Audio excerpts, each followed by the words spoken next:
Así que vamos a empezar el taller.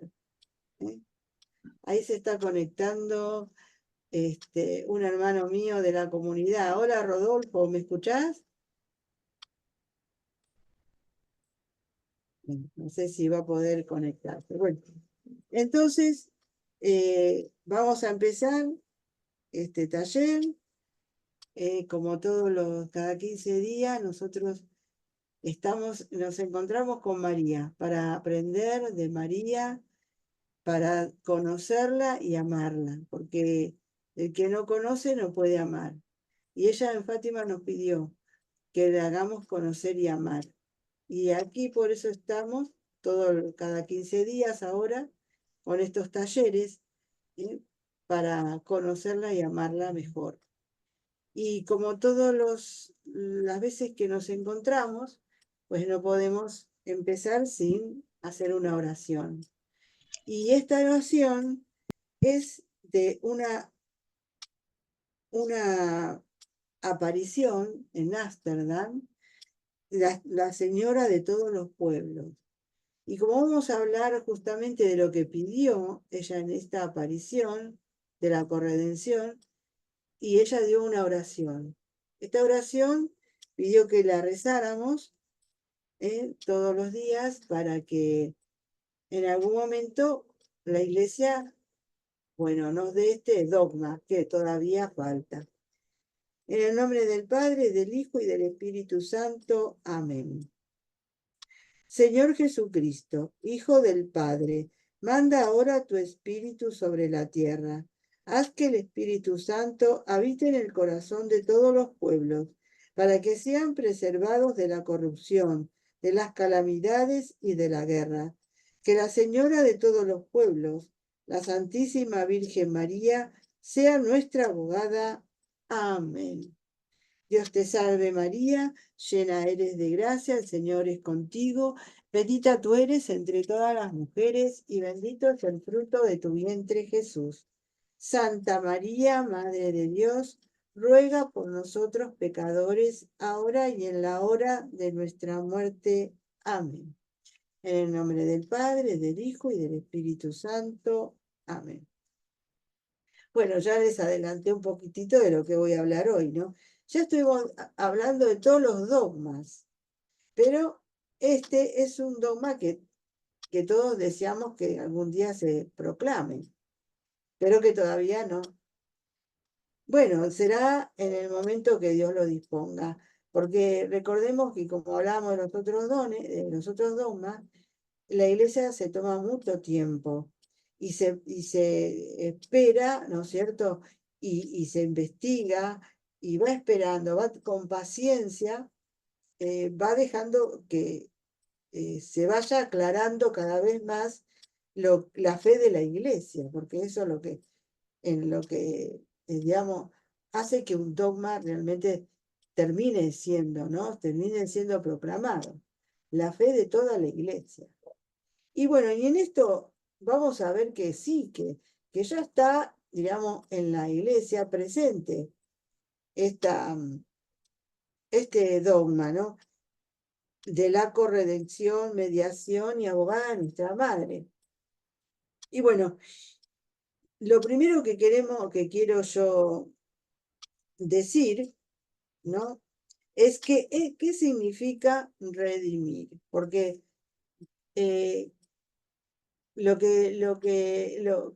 corredentora, ¿no es cierto? Significa, o sea, redentor es el Señor Jesús, es el único que, mediador entre Dios y los hombres, y el único que con su muerte y su resurrección, pues, nos pudo redimir a toda la humanidad, sin dejar a nadie afuera. Todos somos redimidos, los del pasado, presente y futuro. Toda la humanidad está redimida por esa muerte y resurrección de Jesús.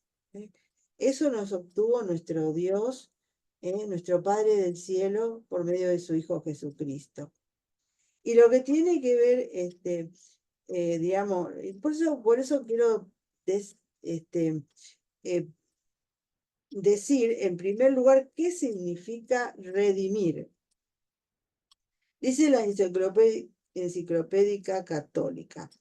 Es la restauración del hombre de la esclavitud del pecado a la libertad de los hijos de Dios a través de las satisfacciones y méritos de Cristo. Fue un acto único y eterno. Cristo es el único y absoluto Redentor. Es el único que pudo cumplir con todos estos requisitos. Ahora, San Pablo nos da un nuevo sentido de redención, la corredención. Y esta que está en el Colosenses 1:24, dice así. Eso es lo que nos dice San Pablo. Entonces quedamos claros, ¿no? Vamos a dejar claro que el único redentor es Jesucristo. Porque él pudo como hombre verdadero, como Dios verdadero, como persona de la Santísima Trinidad, la segunda persona de la Santísima Trinidad, con dos naturalezas, pues él solo pudo cumplir con las prescripciones que necesitaba el Padre para nuestra salvación, para nuestra redención, ¿cierto? ¿Por qué? Porque era Dios y porque su muerte es, tiene méritos infinitos. ¿Eh? Pero ¿qué pasa con esto de la corredención? Bueno, dice San Pablo en Colosenses, como dije, en el capítulo 1, versículo 24, dice, ahora me gozo en lo que padezco por vosotros y cumplo lo que en mi carne, lo que le falta a las aflicciones de Cristo por su cuerpo que es la iglesia. ¿No? O sea, él está diciendo que él, con sus sufrimientos, está colaborando, ¿no es cierto? Colaborando a esa redención de Jesús, ¿no? En favor de la iglesia. ¿Qué es lo que San Pablo quiere decir? ¿Con que falta algo a la pasión de Cristo por nosotros? Hemos dicho que la redención de Jesús es única y suficiente. ¿Cómo podemos agregar algo más? Nuestra incomprensión proviene de confundir redención y salvación. Jesús nos redime a todos en la cruz. Por sus llagas hemos sido reconciliados con el Padre. Jesús nos ha vuelto a comprar a precio de sangre. Pero no todos los hombres son salvos. Muchos rechazan la redención de Jesús. Esto no hay que explicarlo. Al mirar alrededor lo podemos ver, ¿no es cierto? Al mirar alrededor nuestro, vemos que muchos no aceptan esta salvación, ¿no? ¿Verdad? Entonces, ¿cuál es la diferencia? Entonces es de la redención a la salvación. Dios, nuestro Señor, nos redimió a todos. Ahora nosotros tenemos que apropiarnos de esa redención. Y eso significa nuestra salvación. Tenemos que decirle que sí, que queremos ser salvados por Él. Bueno, eh, cuando el sufrimiento viene a tu vida y que va a venir, bueno, Jesús, como sufrió por nosotros, no estaremos exentos de ellos. O sea, nosotros no vamos a estar nunca exentos de un sufrimiento, porque Jesús ya también lo padeció. Y si nosotros ofrecemos, vivimos pacientemente esos sufrimientos y lo ofrecemos, ¿eh? al Padre por nuestra salvación o por algún hermano, ¿no? Podemos ofrecerlo por otros, porque eso es lo que también nos pide Dios a cada uno de nosotros, ser solidarios con el hermano, ¿verdad? Ser solidarios en este ofrecimiento. Por eso también nosotros tenemos lo que decimos la reparación de los primeros sábados y los primeros viernes, ¿verdad? En esos viernes, primeros viernes y en esos sábados, nosotros ofrecemos todo lo que el Señor, las cruces diarias de nuestro día, o los sacrificios que podamos hacer por nosotros, pero también por nuestros hermanos. La Virgen dijo, ofrezcan de todo lo que puedan para la conversión de los pobres pecadores.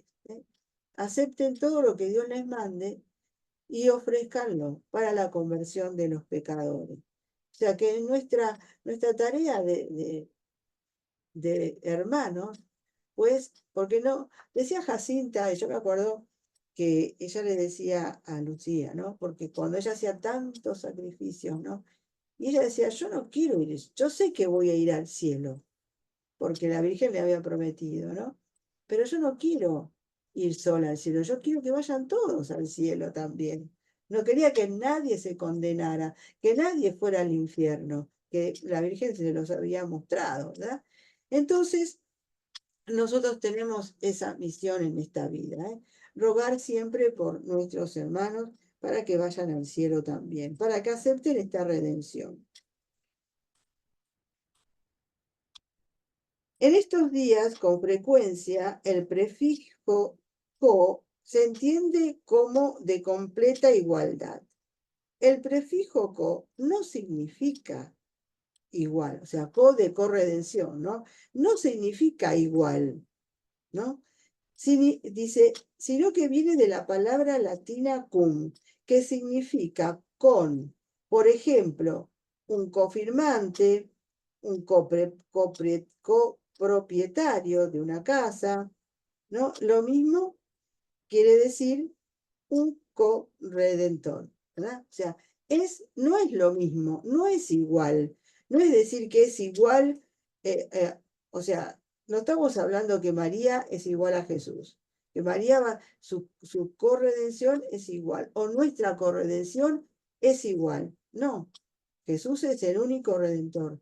Nosotros somos co-redentores. O sea, somos ayudantes, diríamos nosotros, en una palabra sencilla. Qué hermoso qué hermoso, ¿no? Podemos asociarnos a Jesús en el dolor para redimirnos en gloria. Si hacemos eso, tú y yo, somos corredentores. Y de todos los corredentores, los que se han asociado a la pasión de Cristo por el dolor, María es la primera. Ya lo profetizó Simeón. ¿Se acuerdan? Cuando van al templo, ¿no es cierto? Es en uno de los misterios del Santo Rosario, ¿no?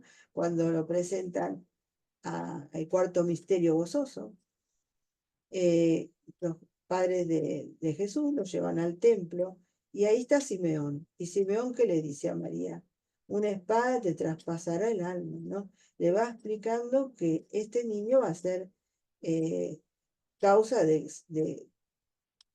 de salvación y de escándalo para muchos. Bueno, tenemos que entender que cuando se le da a María el título de corredentora, se hace en el sentido que San Pablo nos lo dice. Ella es la primera de nosotros por estar junto a la cruz. Cumple la profecía de Simeón y une sus sufrimientos a la cruz de su Hijo. Nosotros lo haremos más tarde. Ella no redime, ella, como nosotros, se une a la pasión del Señor. Bueno, yo siempre quiero, digamos, traer estos temas, he tratado de traer estos temas de los dogmas como algo que puede servir para la defensa de la fe, porque ya sabemos que nosotros a veces nos encontramos con hermanos que no quieren a María y que a veces nos dicen un montón de cosas y por eso tenemos que estar formados y por eso tenemos que saber cómo responder, ¿verdad? A estas críticas o a todas estas palabras que a veces son ofensivas, porque cuando ofenden a nuestra madre, pues nosotros nos tenemos que sentir ofendidos. Y entonces tenemos que saber defender a nuestra madre. ¿Cómo no la vamos a defender? Bueno, entonces vamos a ver cómo las autoridades, o sea, cómo el magisterio de la Iglesia no lo fue dando estas pautas, fue hablando de estos temas. Nosotros sabemos que la Iglesia Católica, ¿no es cierto?, tiene sus cabezas, digamos, tiene el Papa y los obispos, los sucesores de los apóstoles, y sus enseñanzas. Y a eso nosotros le llamamos el magisterio de la Iglesia, que están, digamos, que están dirigidos por el Espíritu Santo, ¿no? Jesús dejó su iglesia y dejó el Espíritu Santo para que la ayudaran. Es el consolador, el paráclito. Les dejaré un nuevo paráclito, dijo Jesús. Bueno, el Espíritu Santo. Bueno, a pesar de que existe cierta jerarquía entre las expresiones de la autoridad pedagógica oficial de la Iglesia, el dogma definido en un concilio ecuménico o de una declaración infalible papal, hecha es cátedra, hasta las enseñanzas doctrinales de concilios ecuménicos generales, las cartas encíclicas y las enseñanzas papales más generales en los discursos papales, todas estas cosas, ¿no? Todas esas enseñanzas doctrinales constituyen realmente una auténtica enseñanza doctrinal de la Iglesia Católica, ¿no? En todas esos escritos que nos han dejado los papas y los obispos, especialmente los papas y los que vamos a ver ahora, ¿no es cierto?, han dejado esa enseñanza que para nosotros, para los fieles, es una doctrina católica. Aunque, como digo, todavía el dogma no está declarado. Entonces, el primero que voy a citar es al Concilio Vaticano II. O sea que el Concilio Vaticano II tiene un capítulo, el capítulo número 8 de la Lumen Gentium, dedicado todo a María, que sería bueno que lo lean. Yo ya lo he comentado en otros talleres, pues es un hermoso escrito del concilio hacia María y podemos también aprender, ¿no? Bueno, ¿qué dice el concilio?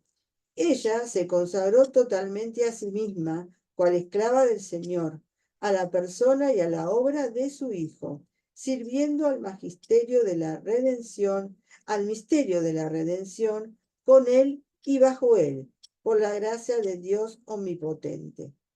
Con razón, pues, los santos padres estiman a María no como un instrumento pasivo, sino como libremente cooperando en la obra de la salvación del hombre a través de la fe y la obediencia. También dice el concilio, así, también la bienaventurada Virgen avanzó en la peregrinación de la fe y mantuvo fielmente la unión con su Hijo hasta la cruz, en donde, no sin designio divino, se mantuvo de pie, se condolió vehemente con su unigénito y se asoció con corazón maternal a su sacrificio, consistiendo con amor en la inmolación de la víctima engendrada por ella misma. Más adelante el concilio dice, ella, concibiendo a Cristo, engendrándolo, alimentándolo, presentándolo en el templo al Padre y padeciendo con su Hijo mientras él moría en la cruz, cooperó en forma de todo singular y por obediencia, la fe, la esperanza y la encendida caridad en la restauración de la vida sobrenatural de las almas. Por motivo, es nuestra madre en el orden de la gracia. O sea, nuestra madre en el orden de la gracia. Y como ya vemos todas estas palabras, aunque no dicen digamos, la palabra corredención, está incluida en todas estas cosas, ¿no?, que nos dice el concilio.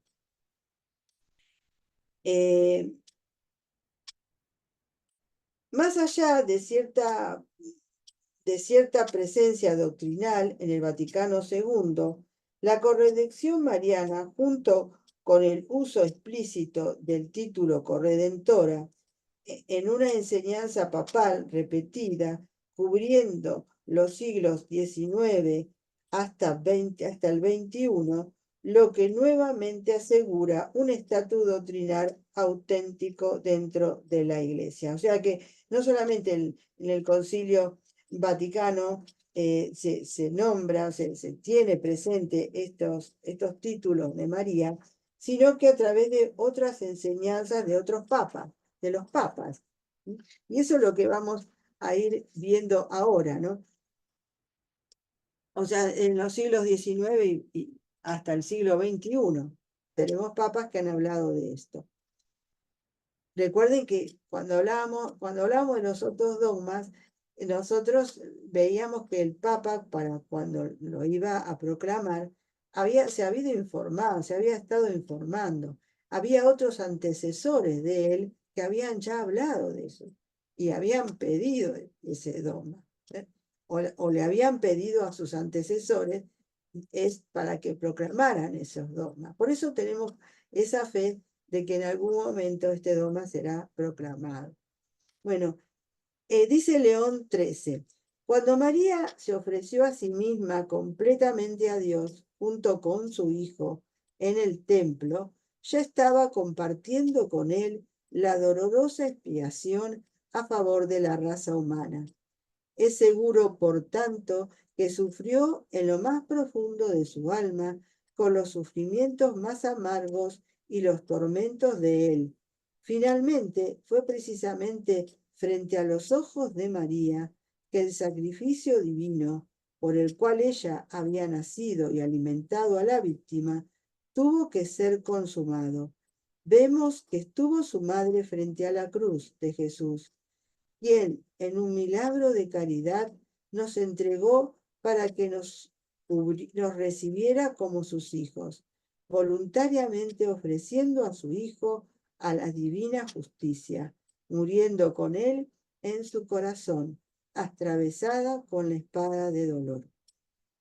El Papa Pío X dice, debido a la unión de sufrimientos y propósito existente entre Cristo y María, ella mereció convertirse en la más valiosa reparadora del mundo perdido y por esta razón la dispensadora de todos los favores que Jesucristo adquirió para nosotros por su muerte y su sangre.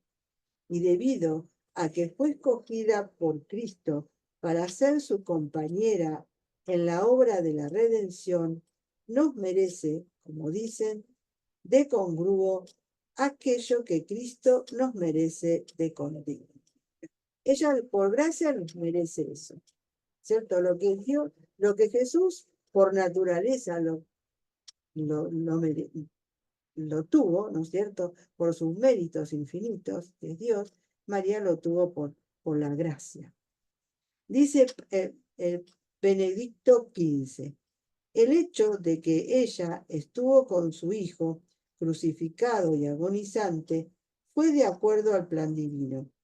Hasta tal punto entregó sus derechos maternales sobre su hijo para la salvación del hombre y lo inmoló, hasta donde le fue posible, para calmar la justicia de Dios, que podemos correctamente decir que redimió a la raza humana junto con Cristo. Fíjense que este Papa va mucho más allá, ¿no es cierto? Lo que dice. Bueno, Pío XI dice, oh Madre del Amor y de la Misericordia, quien, como vuestro dulcísimo Hijo, estaba consumiendo la redención de la raza humana en el altar de la cruz. Permanecisteis de pie junto a él, sufriendo con él como la corredentora. Conserva en nosotros, os lo suplicamos, e incrementa día con día los frutos preciosos de su redención y la compasión de su madre. Pío XII fue ella quien siempre, de lo más de lo más íntimamente unida con su Hijo, como la nueva Eva, lo ofreció en el Gólgota al Padre Eterno, junto con el sacrificio de su amor y derechos maternales, a favor de todos los hijos de Adán avergonzados por la caída vergonzosa de este último. Y bueno, y ahora tenemos al Papa al que todos conocimos, ¿no? El Papa San Juan Pablo II, hoy San Juan Pablo II, ¿no? En aquel momento que habló esto, no, era el Papa Juan Pablo II. En ella, los numerosos e intensos sufrimientos se acumularon en una tal conexión y relación que si bien fueron prueba de su fe inquebrantable, fueron también una contribución a la redención de todos. Fue en el Calvario donde el sufrimiento de María Santísima, junto al de Jesús, alcanzó un vértice ya difícilmente imaginable en su profundidad desde el punto de vista humano, pero ciertamente misterioso y sobrenaturalmente fecundo para los fines de la salvación universal. Su subida al Calvario, su estar a los pies de la cruz, junto con el discípulo amado, fueron una participación del todo especial en la muerte redentora del Hijo. Y también nos dice Juan Pablo II, crucificada espiritualmente con su Hijo crucificado, contemplaba con caridad heroica la muerte de su Dios, consintiendo amorosamente en la inmolación de la víctima quien ella misma había engendrado. Efectivamente, en el Calvario, ella se unió al sacrificio de su Hijo que tendía a la formación de la Iglesia. De hecho, el papel de María como corredentora no cesó con la glorificación de su Hijo. Vemos, por tanto, que tanto por el criterio de las enseñanzas de concilios ecuménicos como por las repetidas enseñanzas papales a través de encíclicas o instrucciones generales, la enseñanza de la corredención mariana, sin lugar a dudas, constituye una auténtica doctrina dentro de las enseñanzas del magisterio. O sea que no, es hermoso esto que estamos viendo, porque ahí estamos viendo las bases. En algún momento, como digo, como espera la Virgen, ¿no? En algún momento se va a dar este dogma, pero ya están las bases. Ya los papas han hablado los santos, han hablado muchos teólogos, así que, pues, yo creo que podemos estar sin temor, ¿no es cierto?, creer en esto. Bueno, y yo para que yo traigo algo que encontré muy lindo, ¿no? De un protestante convertido al catolicismo. Y capaz que algunos de ustedes lo conocen. Es el doctor Scott Hans, ¿no? Este teólogo protestante que en algún momento descubrió la raíz de la verdad, ¿no es cierto? Se acercó a la Iglesia Católica y se convirtió. Y bueno, y él va a contar lo que él, como todo evangélico, ¿no? Pues estaba en contra, por supuesto, de lo que nosotros como católicos creemos de María. Bueno, dice, como evangélico, la razón principal por la que me oponía a las enseñanzas marianas de la Iglesia Católica era porque creía que socavaba la obra perfecta de Cristo y lo arrebataba de su gloria. Hoy en día, la razón principal por la que me adhiero a la enseñanza de la Iglesia es porque ahora veo a María como la obra perfecta de Cristo y una mayor revelación de su gloria. María no le roba más gloria al Hijo de lo que la luna le roba al sol. Es bueno escuchar esto porque estamos hablando de un protestante que se convierte, que estaba en contra, ¿eh? Como están muchos que no la querían a María, no entendían el papel de María. Pues ahora que él se hizo católico y empezó a investigar, a aprender de lo que la Iglesia Católica piensa, ¿no? Pues ahora nos va a decir que él, nos va a decir sus razones. Las razones porque ahora sí quiere y ama a María, ¿no? Porque la ama también como un hijo más. Bueno,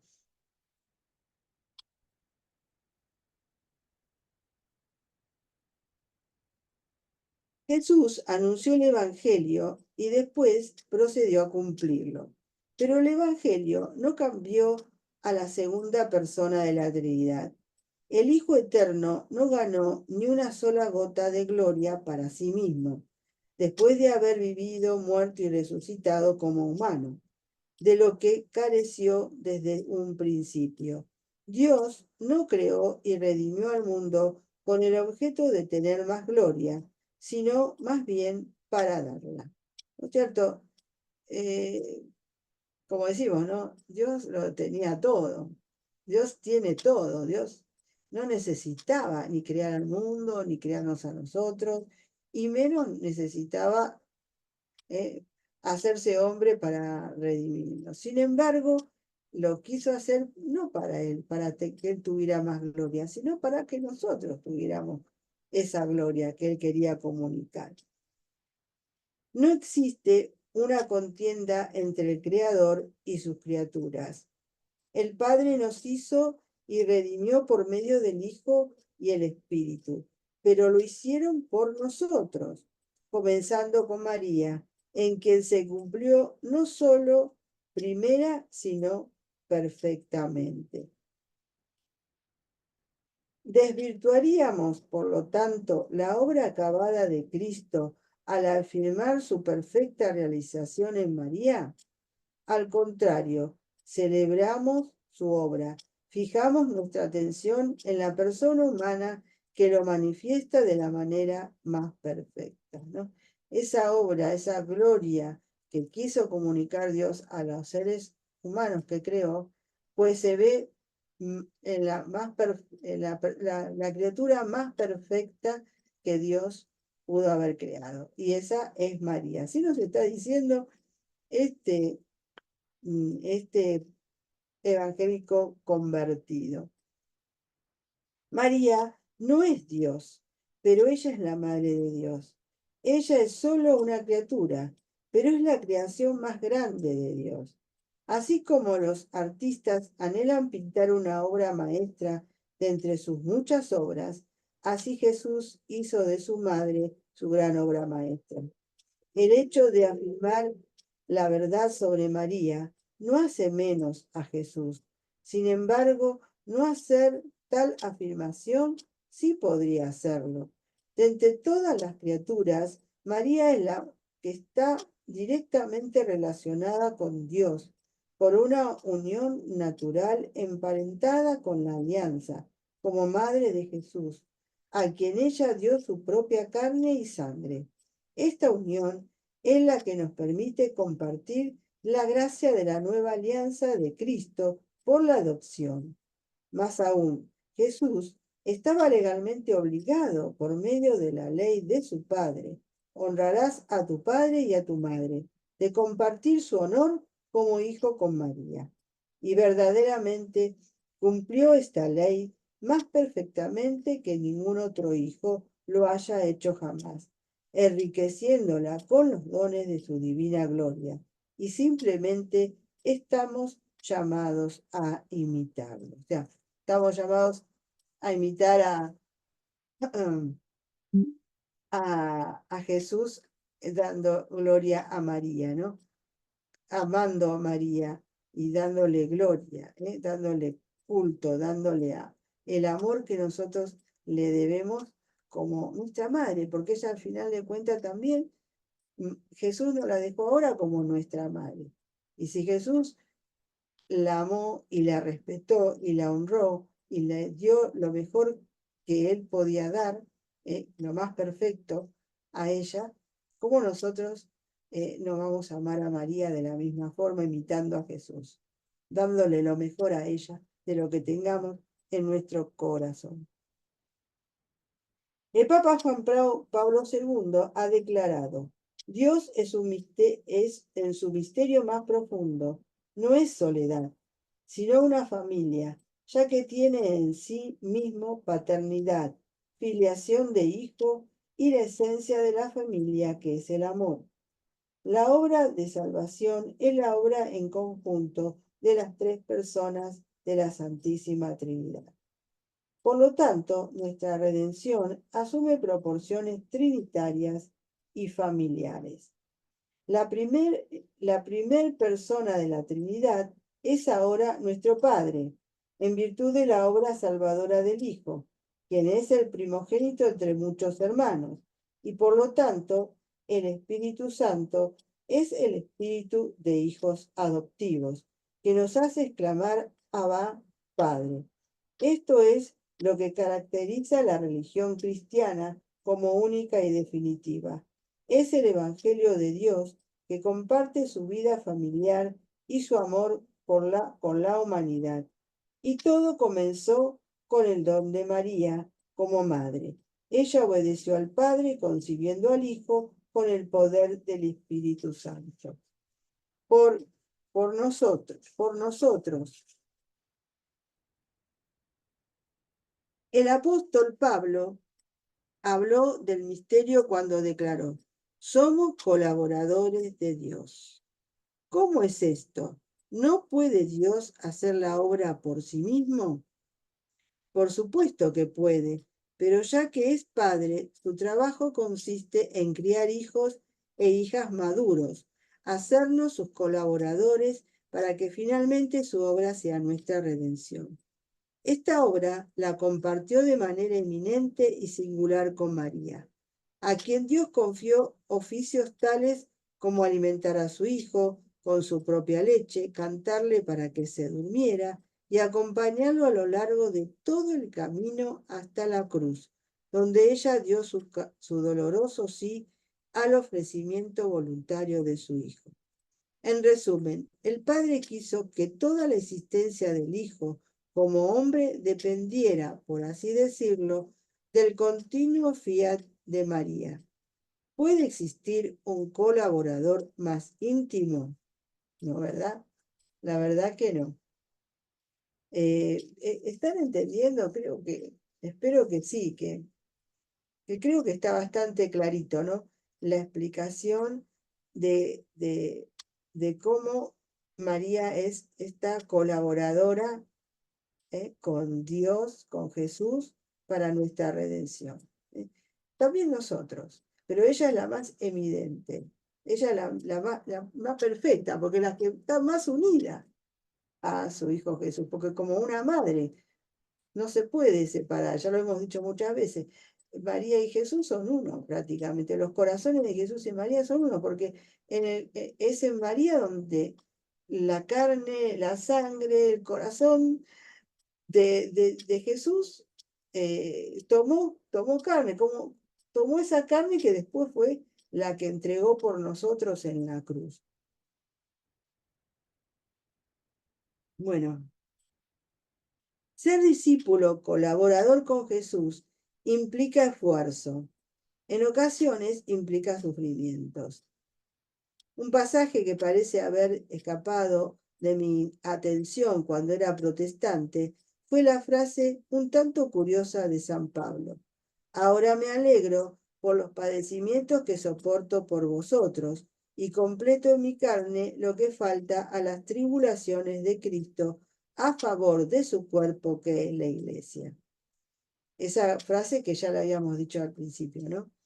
Los católicos de nacimiento recordarán con cierto cariño que se les haya dicho alguna vez, cuando se fallaba en una prueba de equipo o en un caso, o que tuviéramos una rodilla pelada o un corazón roto, ¿no? Que a veces nos decían por ahí nuestros padres o hoy mismo todavía decimos cuando nos pasa algo, dice, ofrécelo, ¿no? Ofrécelo. Bueno, esta sencilla palabra contiene la llave que abre el misterio de nuestra corredención. Al unir conscientemente nuestros sufrimientos con los sufrimientos redentores de nuestro Señor, nos convertimos en colaboradores. La Santísima Madre se convirtió en la colaboradora por excelencia, al haber unido su corazón con el de Jesús, especialmente en el Calvario. Esta verdad está contenida en el Catecismo de la Iglesia Católica. La maternidad de María perdura sin cesar en la economía de la gracia, desde el consentimiento que dio fielmente en la Anunciación y que mantuvo sin vacilar al pie de la cruz, hasta la realización plena y definitiva de todos los escogidos. Sin embargo, la maternidad divina de María no terminó con la resurrección y ascensión de su Hijo, y tampoco después de su asunción, como lo indica el Catecismo. En efecto, con su asunción a los cielos, no abandonó su misión salvadora, sino que continúa procurándonos con su múltiple intercesión los dones de la salvación eterna. Por eso la Santísima Virgen es invocada en la Iglesia con los títulos de abogada, auxiliadora, socorro, mediadora. Bueno, esto nos está diciendo la Iglesia el Catecismo de la Iglesia Católica. Fíjese cómo ya esta doctrina de la redención ya está presente en la Iglesia. Solamente nos falta el dogma, ¿no? La proclamación del dogma. Roguemos para que así sea, ¿no? Bueno,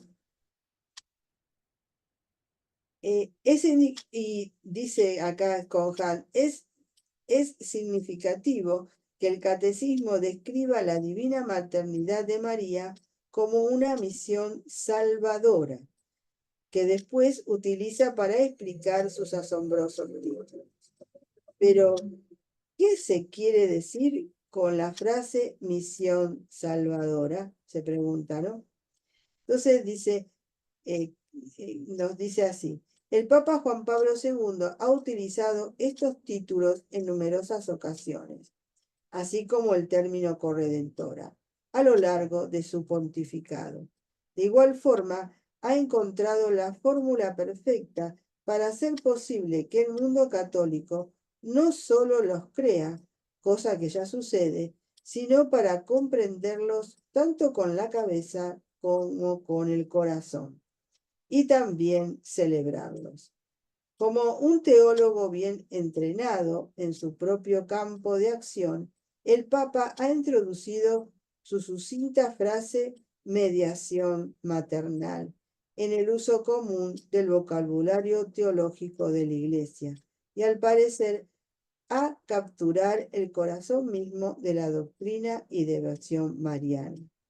Como evangélico, me aferré al único verso que podría destruir esta chispa aparentemente herética, la categórica observación de San Pablo de que Cristo es el único mediador ante Dios y el hombre. ¿Cómo nos atrevemos a hablar de la mediación maternal de María o llamarla mediadora? Eso es lo que él pensaba cuando era protestante, ¿no? Él dice, él tenía en su cabeza y se lo repetía constantemente eso que está en las Sagradas Escrituras, donde el único mediador entre Dios y los hombres es Cristo. Entonces no le entendía él cómo podía ser que se llamara mediadora, cómo podría ser, ¿no? Y entonces acá nos va a explicar. En primer lugar, la palabra griega que se utiliza aquí para uno es eis, que significa primero o principal, no monos, que significa solamente o solo. Así como hay solo un mediador, también hay solo una filiación divina de hijo, misma para todos, que todos compartimos por medio de la participación con Cristo, hijos en el Hijo.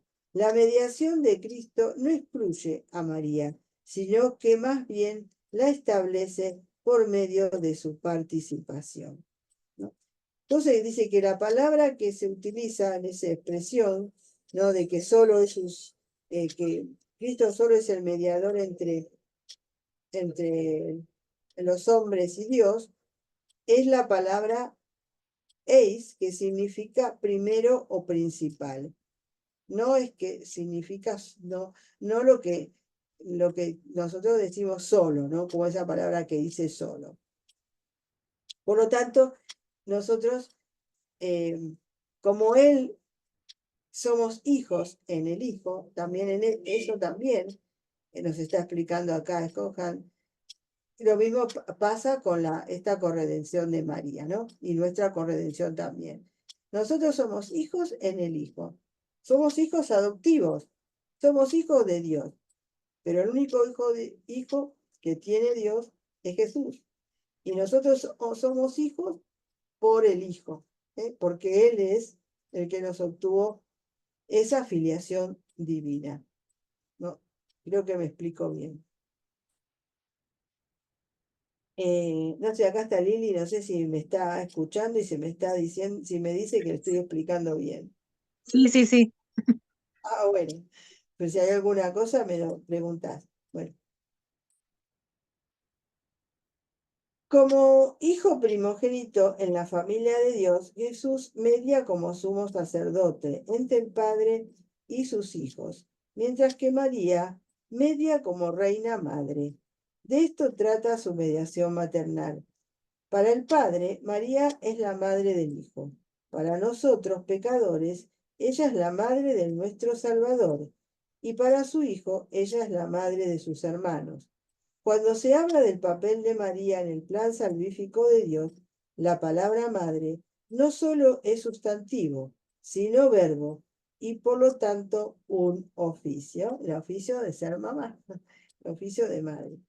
Como Madre de Dios y de sus hijos, María nos muestra cómo glorificar al Padre, no en actitud servil, sino recibiendo el don de su Hijo en la plenitud del Espíritu. Así es como la soberana gracia de Dios nos permite compartir su gloria y convertirnos por ello en partícipes de la naturaleza divina. Por lo tanto, si quieres tener una correcta apreciación del entendimiento que tiene alguna persona del Evangelio en su esencia, investiga hasta qué punto tiene a Dios como su Padre y a María como su Madre, ¿no? Sí, a veces decimos, bueno, hablamos de los evangélicos, ¿no? Que no quieren a María. Y entonces, si tenemos que hablar con ellos, dice, bueno, pero si vos tenés a tu Padre Dios, tenés que tener a tu Madre María, porque no podés. Jesús tiene a su Padre Dios y a su Madre María, ¿no? O sea, y es lo que lo está diciendo acá, ¿no? Es con Hans. Digo que tienen que leerlo. Hay un libro de Scott Hans que habla sobre la Eucaristía. Se me fue ahora el nombre, pero que habla sobre la Eucaristía cuando él y explica cómo fue su conversión, ¿no? Cómo fue su conversión, y cómo pudo comprender lo que significaba el misterio eucarístico, ¿no? Y bueno, es hermoso ese libro. Eh, como madre de Dios y de sus hijos, bueno, esto ya lo leí.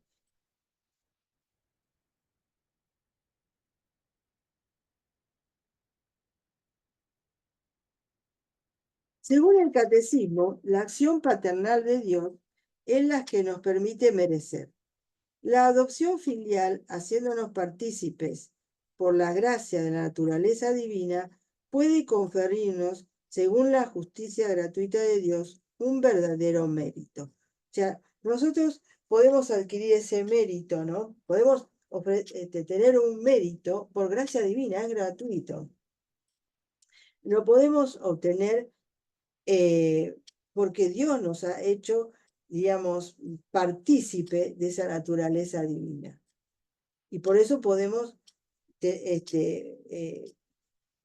a través de nuestros actos y nuestros ofrecimientos, obtener un mérito. Se trata de un derecho por la gracia, en pleno derecho del amor, que nos hace coherederos de Cristo. Cristo ha merecido nuestra capacidad para merecer, que nos confiere con la gracia de su filiación divina y la vida de su Espíritu. O sea, es Cristo mismo que nos obtuvo esa gracia. ¿Por qué? Porque nos hizo hijos. Nos hizo hijos del Padre. Y por eso tenemos la gracia de ese mérito. Es en donde muestra Dios Padre al mundo cuánto fue lo que en realidad mereció su Hijo. En cada uno de nosotros, seguramente, pero sobre todo en María. O sea, todo lo que Dios hizo por cada uno de nosotros, que el Padre que nos dio a su Hijo, por nosotros, como hablamos al principio, ¿no? Como nos decía Juan, fue por nosotros que, que Dios mandó a su Hijo y para que nos obtuviera esta redención. Y bueno, por eso nosotros podemos merecer esa, porque Él nos obtuvo esa gracia, Jesús nos obtuvo esa gracia, para cada uno de nosotros, pero principalmente para María. Ella fue, pues la perfecta, ¿no? La que recibió esta prerrogativa perfecta.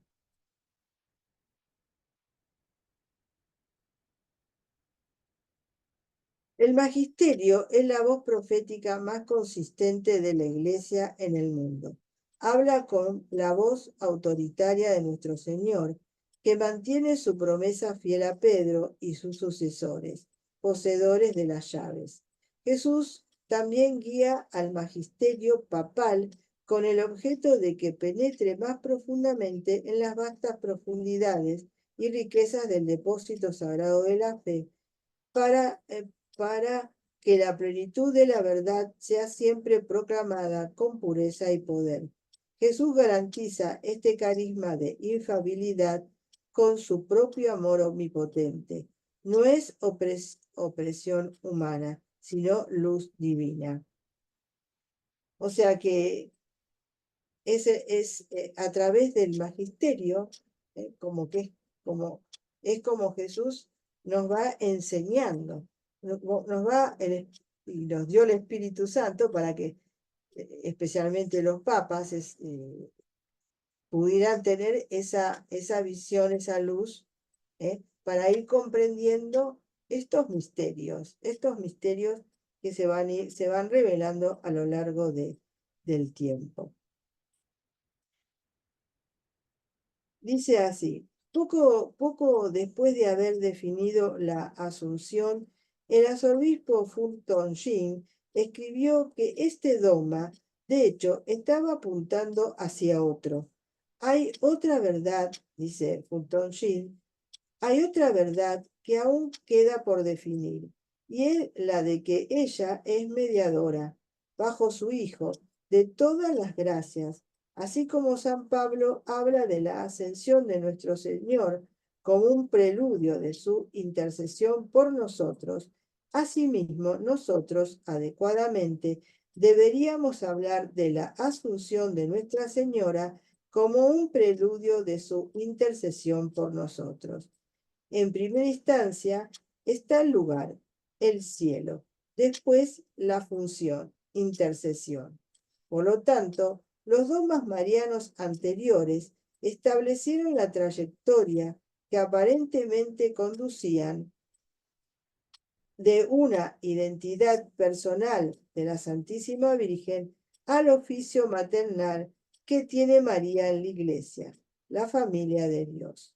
O sea, todos los demás dogmas fueron como algo personal de ella, pero el dogma de la Asunción es la que apunta a este otro dogma que estamos pidiendo que se proclame, ¿no?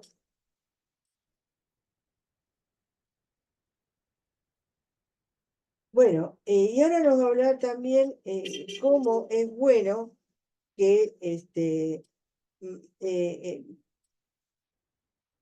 digamos, cómo es bueno esto que nos va a servir mucho para el ecumenismo, para el ecumenismo.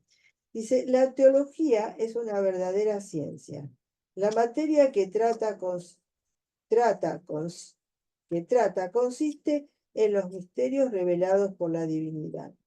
A lo largo de los siglos, muchas de las semillas doctrinales que fueron plantadas por Cristo y los apóstoles han florecido en dogmas definidos por el magisterio. De esta manera, la teología se ha desarrollado a través del tiempo, como lo hacen otras ciencias, pero cada una de forma muy particular. Los científicos formulan y prueban varias teorías, algunas de las cuales resultan bastante certeras como para poderlas llamar leyes, como por ejemplo la de Newton, ¿no? Y la de la gravedad. Otras se descartan como hipótesis no funcionales. De este modo, las leyes se convierten en indicios de progreso científico. De manera semejante, la definición de un dogma sirve como el indicio del progreso teológico.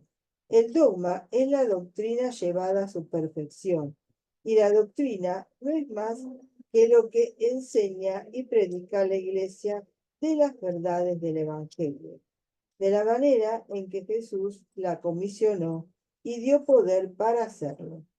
Si el Papa escoge definir este dogma mariano, estaría realizando una acción mucho mayor que simplemente dando una valiosa clase de teología al mundo.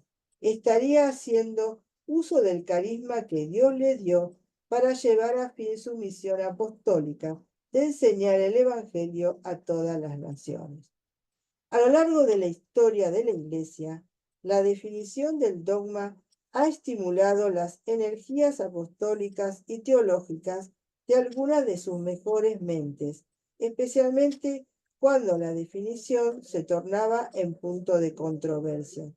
Más recientemente, muchos protestantes, incluyendo el difunto Max Turian de Taizé, Francia, presentaron enérgicas objeciones a rumores de que el Papa Pío XII estaba por definir el dogma de la Asunción de María. ¿En dónde está eso en la Biblia?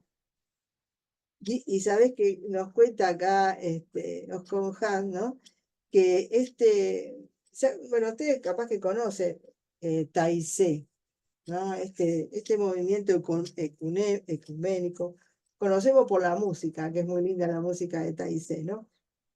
Bueno, este fundador dice, bueno, que él,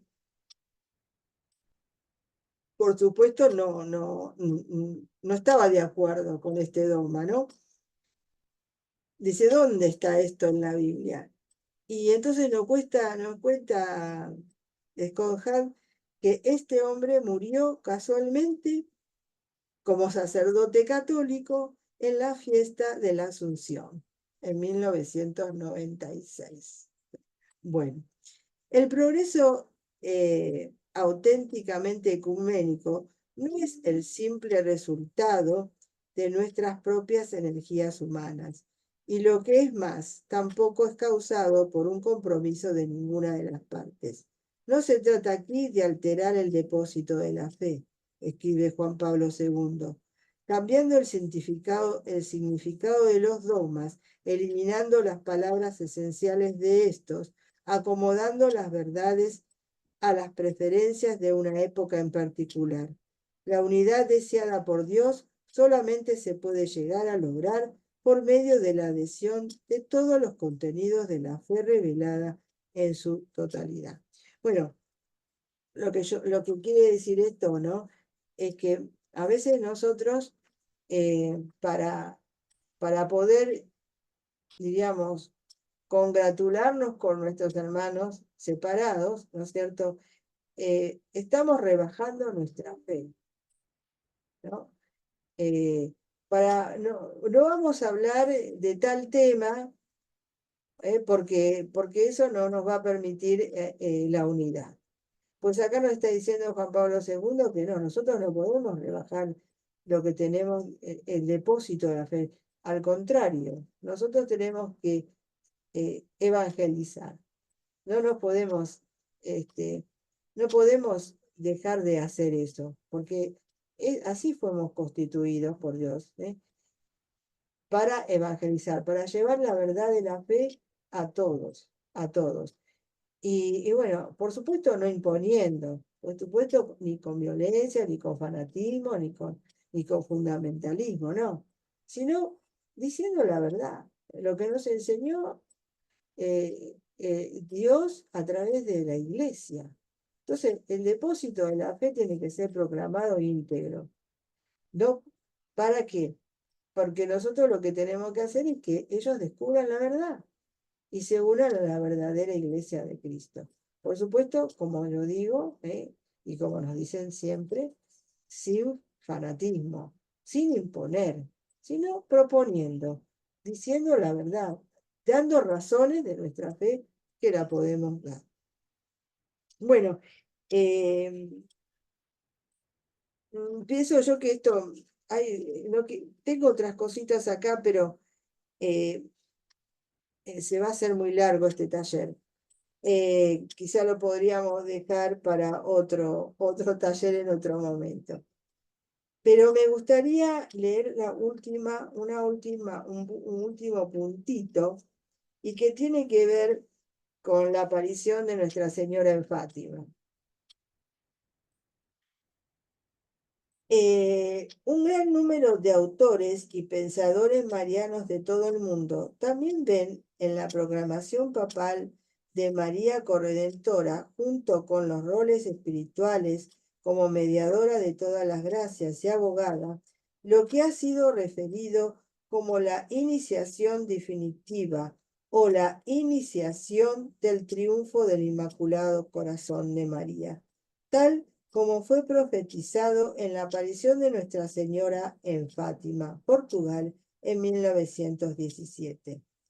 La noción particular del triunfo del corazón inmaculado viene de las palabras dadas por María en Fátima a los niños videntes, en las apariciones aprobadas por la Iglesia, las que después de profetizar tales eventos como el surgimiento del comunismo ateo, las persecuciones a la Iglesia y al Santo Padre, una potencial Segunda Guerra Mundial y la aniquilación de varias naciones, entonces declaró: al final mi corazón inmaculado triunfará. El triunfo del corazón inmaculado de María es desde entonces previsto como un dramático influjo de gracias sobrenaturales para el mundo, mediadas por medio de la corredención, mediación y abogada de Nuestra Señora, conduciéndonos a un periodo de paz espiritual para la humanidad. El rol de la proclamación papal de María Corredentora en el triunfo del corazón inmaculado de María, como fue profetizado, sería visto por algunos marianos contemporáneos como el reconocimiento oficial del Papa como la más alta autoridad de la Iglesia, ejerciendo la libertad requerida por parte de la humanidad para permitir que sea liberada la total potencia mediadora e intercesora de María Corredentora, mediadora y abogada en la distribución de las gracias redentoras del Calvario para el mundo contemporáneo. Dios no fuerza sus gracias sobre nosotros, sino espera el consentimiento libre de la humanidad. Con la definición papal oficial de María Corredentora, dada por la máxima autoridad humana en libre voluntad a favor de la humanidad, este acto libre liberará a la Corredentora para distribuir completamente las gracias del Calvario en un nuevo derramamiento de gracias del Espíritu Santo para el mundo, como fue explicado por el ex embajador de las Filipinas en el Vaticano. Hace 2000 años, durante el primer Adviento, el Espíritu Santo descendió sobre María, y cuando el poder del Altísimo la cubrió, concibió a Jesús, Hijo de Dios. Ahora, durante este nuevo Adviento, es la Madre de todos los pueblos, corredentora, mediadora de todas las gracias y abogada, la que acompañará a su esposo para descender a nuestros corazones y a nuestras almas y recrear en cada uno de nosotros, si damos nuestro fiat, la semejanza de Jesús. La proclamación del quinto dogma ya no es nuestra prerrogativa, es nuestro deber.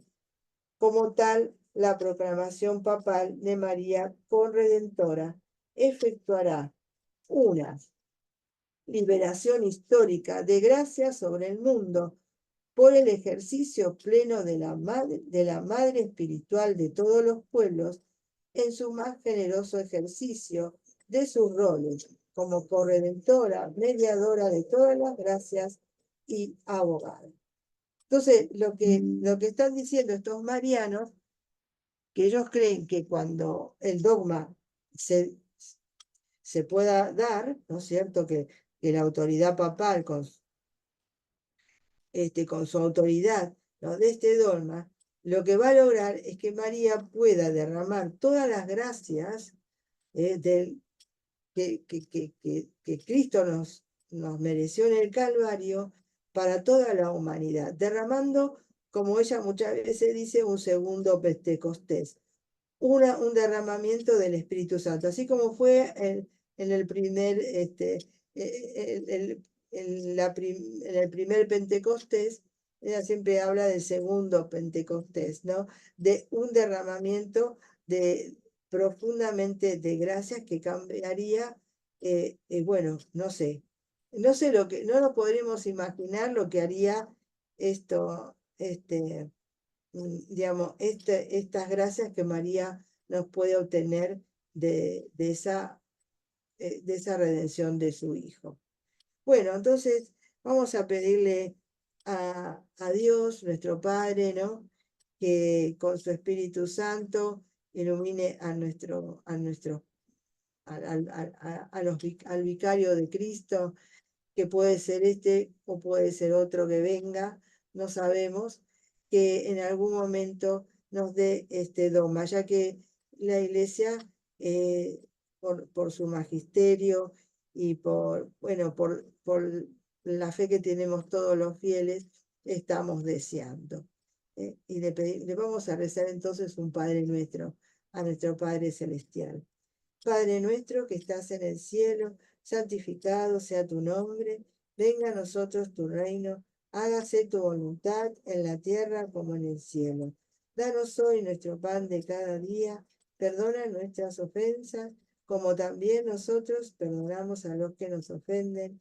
No nos dejes caer en la tentación y líbranos del mal. Amén. En el nombre del Padre, del Hijo y del Espíritu Santo. Amén. Y bueno, y busquen la oración de Nuestra Señora de todos los pueblos, que es una oración que pide ella que recemos todos los días para que se pueda proclamar este dogma, que ella misma lo pidió en esa aparición. Es una aparición aprobada por la Iglesia, así que podemos hacerla nosotros, la oración. Bueno, que tengan entonces muy buenas noches. Gracias por tenerme paciencia. Gracias, Lili, por estar ahí presente. Y bueno, y nos vemos en los rosarios diarios, donde vamos a pedir para que podamos tener ese dogma algún día. Buenas noches a todos y que tengan una hermosa semana.